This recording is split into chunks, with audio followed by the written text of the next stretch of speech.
trigger of an X-band radar gun at 500 feet. The radar beam is approximately 150 feet wide, and that covers 3 lanes.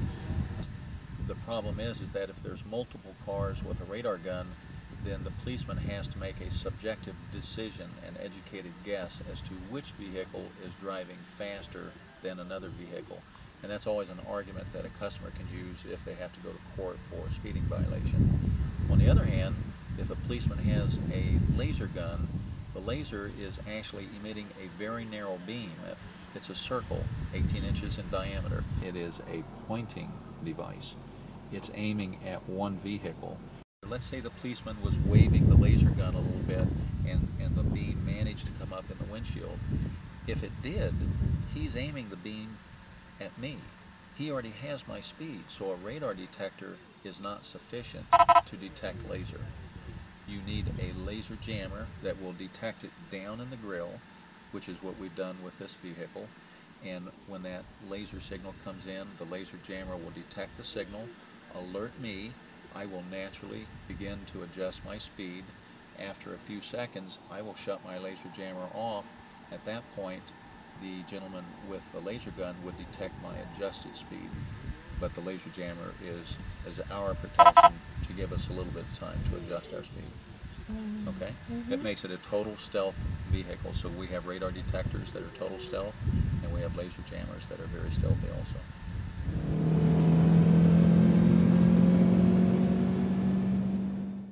If a customer wanted to hide a radar detector, they would order a package that includes a remote radar detector that would normally be installed down in the grill of the vehicle.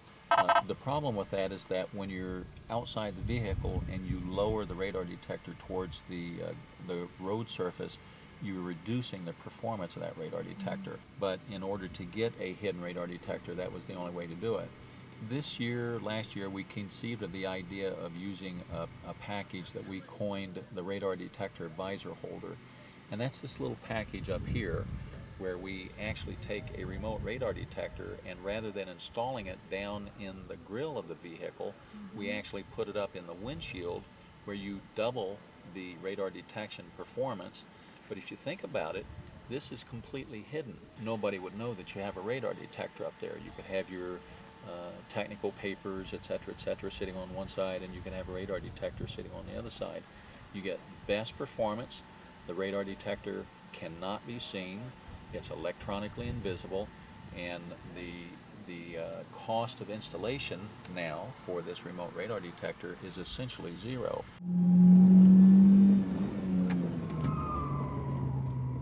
Radar detectors are legal in most states with the exception of Virginia and Washington, D.C. There are no federal laws against laser jammers whatsoever. FCC has banned the use of radar jammers against radar guns simply because it's interfering with the police duties, and FCC has the authority to do that. X-band 6 bars. For our speed measurement labs test, we're detecting radar to the front as well as radar to the back using these 2 remotes. This particular package is set so that we have a Bell STI remote going to the front of the vehicle, detecting radar to the front of the vehicle, and we also have a Passport 9500 CI, which is looking out the back of the vehicle.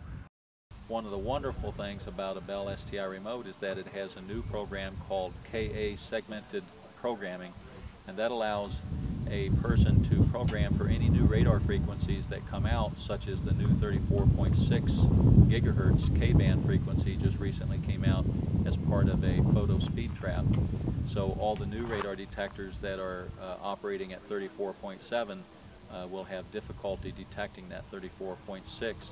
However, the Bell STI remote can actually be programmed today for that 34.6 gigahertz signal. So the Bell STI remote is a very good remote radar detector, and it has superb capabilities, and it's 100% invisible to all forms of radar detector.